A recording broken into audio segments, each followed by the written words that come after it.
Coup d'État au Niger, Mohamed Bazoum a-t-il suffisamment lu Machiavel? Depuis le coup d'État du 26 juillet contre le président Mohamed Bazoum, le rôle, supposé ou réel, de son prédécesseur, Mahamadou Issoufou, fait l'objet de toutes les spéculations. Je croyais rêver le 26 juillet 2023. Je me réveille brusquement. Mais en fait, je ne rêvais pas. Je me rends à l'évidence.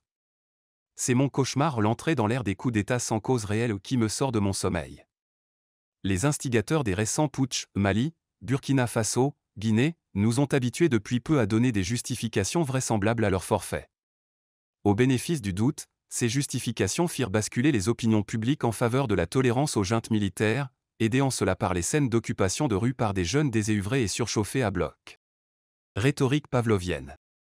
Les frustrations structurelles et le désespoir de ces jeunes sont une ressource politique toujours disponible, potentiellement mobilisable et se donnant à lire comme signe politique d'adhésion populaire et d'adoubement des nouveaux maîtres en treillis, souvent plus proches d'eux en âge que les « vieux pères », souvent accusés d'être des valets locaux, commis à la protection des intérêts de la France. La rhétorique très pavlovienne est désormais bien huilée.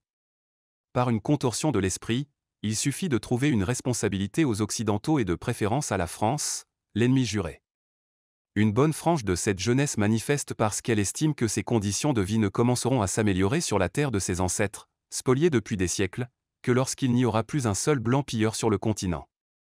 Le jeune Aboubacar, d'origine nigérienne, vendeur de jus d'ananas, entouré d'une dizaine de ses compatriotes, me l'a expliqué avec force et conviction à Abidjan la semaine passée.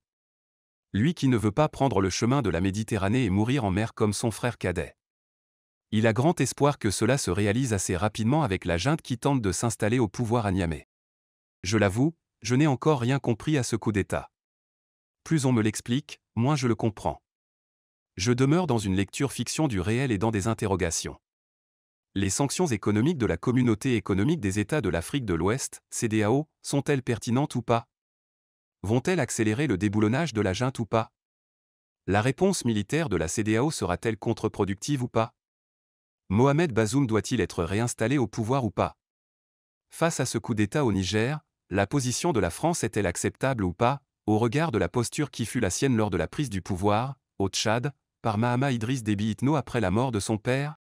Autant de questions importantes qui font couler salive et encre. Je ne souhaite pas enfoncer des portes ouvertes. Je préfère me concentrer plutôt sur la compréhension des sources du cauchemar qui m'a sorti de mon sommeil ce 26 juillet. Alors que le général Abdourahmane Tiani tente de s'incruster au pouvoir, la demande tardive de libération et de retour au pouvoir de Mohamed Bazoum, formulée sans véritable conviction ni condamnation du coup d'État par Mahamadou Issoufou, dans une interview d'une rare brièveté sur le site de Jeune Afrique, renforce mes propres interrogations sur le cours des événements au Niger. Transition à la Medvedev.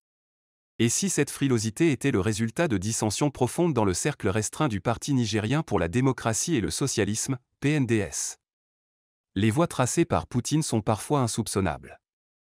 Mais posons-nous juste des questions. Le 2 avril 2021, lors de la prestation de serment de Mohamed Bazoum, n'étions-nous pas dans une transition à la Medvedev qui ne s'était pas assumée ouvertement? Parlant de l'ex-patron de la garde présidentielle, le général Tiani, qui essaie d'arracher le statut de président, Mahamadou Issoufou affirme n'avoir imposé personne. L'on a de la peine à y croire. Et son fils alors? Par quelle alchimie Sani Issoufou Mahamadou est-il devenu ministre du pétrole? L'histoire nous l'apprendra un jour.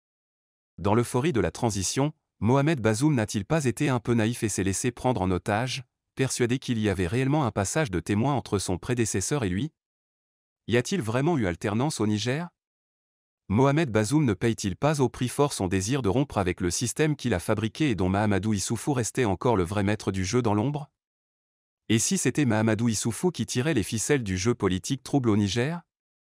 J'aimerais bien entrer dans la tête de Mohamed Bazoum pour comprendre l'idée qu'il se fait aujourd'hui de l'amitié et de l'inimitié en politique, mais aussi de la relation dialectique entre les deux. Le philosophe président se souviendra que morale et politique ne font pas bon ménage. Aurait-il insuffisamment lu Machiavel?